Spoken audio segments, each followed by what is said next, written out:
Hey, it's Shay. Today I'm going to be doing a book review on 7 Ways We Lie by Riley Redgate. Now, you may have noticed that I'm wearing the same outfit in like 4 videos in a row.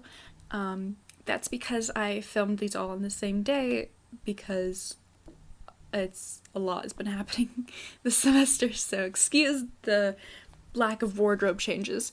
But yeah, 7 Ways We Lie by Riley Redgate. Okay, so I'm going to start off by saying I rated this 4 stars out of 5, and this is why. So just a little refresher on what the tabs mean, but I'm planning on doing a whole video about how I annotate books, but just to remind you, the green flags are for like major plot points, purple is what contributes to character, blue is if I like something that is written or the way it's written, pink is quotes I like, red is if something's bad, and I've introduced yellow for if there's something that I haven't seen very often or ever in another book. I just want to start off by saying that this has queer characters and a diverse cast in terms of ethnicity. This has a Mexican-American character as well as an ARO character and a pansexual character.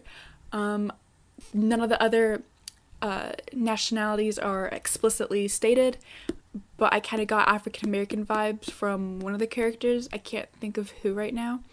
And there is a character. This 7 Ways We Lie is about this high school where there is a scandal between a teacher and a student that has gotten out, and the majority of the book is spent trying to figure out who that teacher and who that student is, and dealing with the aftermath of that and other secrets that the 7 characters go through. There are 7 perspectives, 7 characters, and 2 different ways that the chapters are written.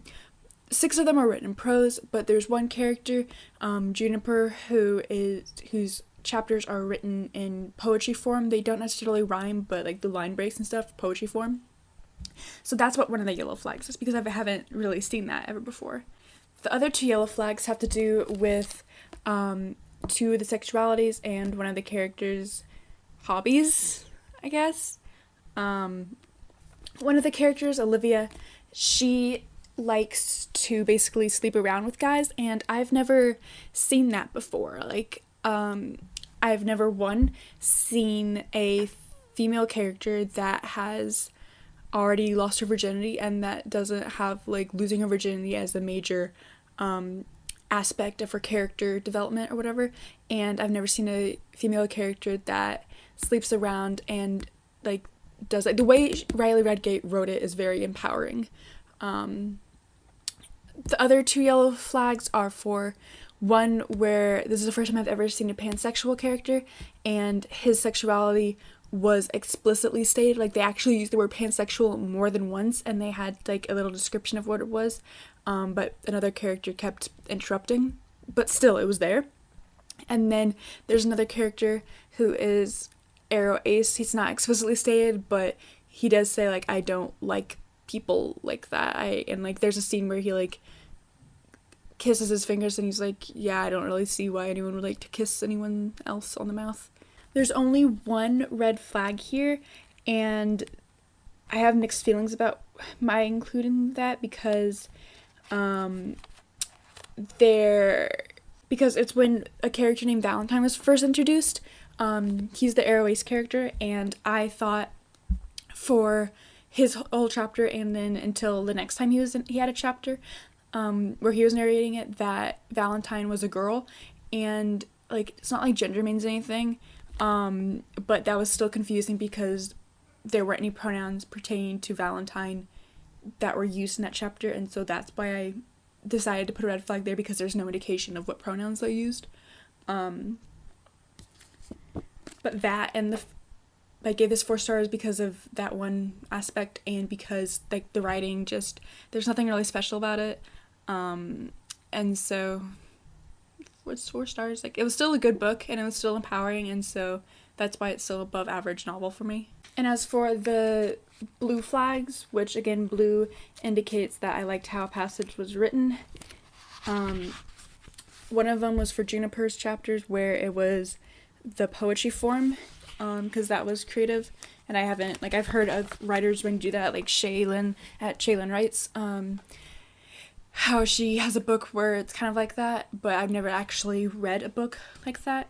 There's also the character Lucas, who's the pansexual character. He was talking about how at his high school there were 1,200 kids and he never met another single queer person that was like out, and there's definitely no gay straight alliance club, and so he was talking about like why he's still closeted and stuff. And I just liked that Riley Redgate pointed that fact out. Why am I going horse? There's also this quote from Juniper. It was just funny, I think. I thought it was funny. So she says, 3 things last forever: faith, hope, and spite, and the greatest of these is spite. And I love that. Another passage I flagged with blue was when Lucas was trying to explain to his ex that ex-Claire, when Lucas was trying to explain to his ex-Claire about pansexuality, and he's like, I mean, I had my first crush on a guy when I was maybe 9, but I didn't really put the pieces together for a bit. 8th grade, I heard about pansexuality, and it made more sense than anything. Claire's like, pansexual? And Lucas is like, I mean, I could be attracted to it means I could be attracted to one of any gender, so you're bi. It's not quite the same. So basically there's not just male and female, some people identify with other genders, and yep, now that you look like I'm telling you that aliens have landed.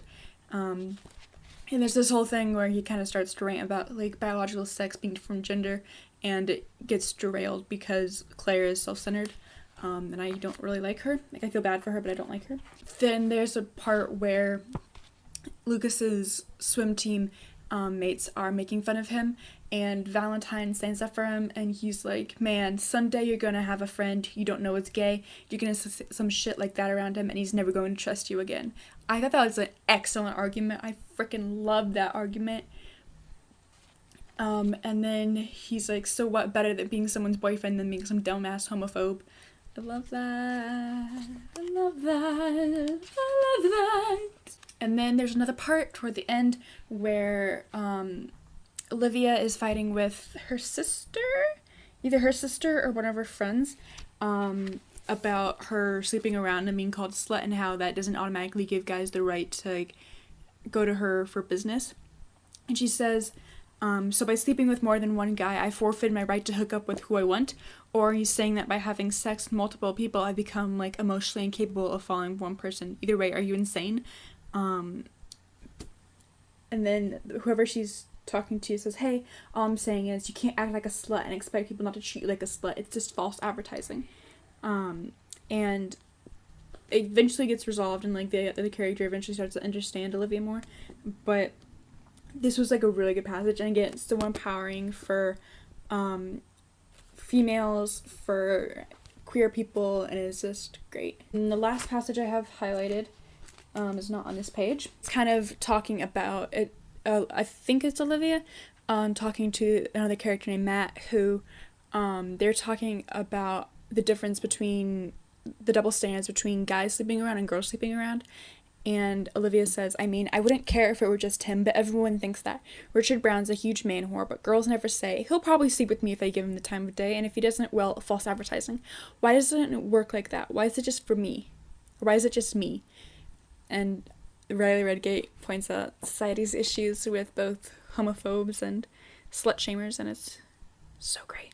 But I would definitely recommend reading this because it's diverse, it's funny. But I read this book in about 3 days, and it's a pretty chunky book. It's like, how long is this? It's about 343 pages, which isn't the biggest book I've ever read, but certainly not small either. I read about 200 pages in one day, which tells you how compelling it was.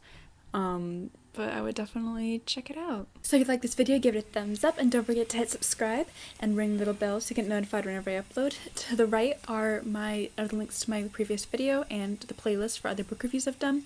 Down below in the description are links to my other social medias, including Tumblr and Goodreads, so don't forget to follow me on there. And I will see you in another video. Thanks for watching. Bye.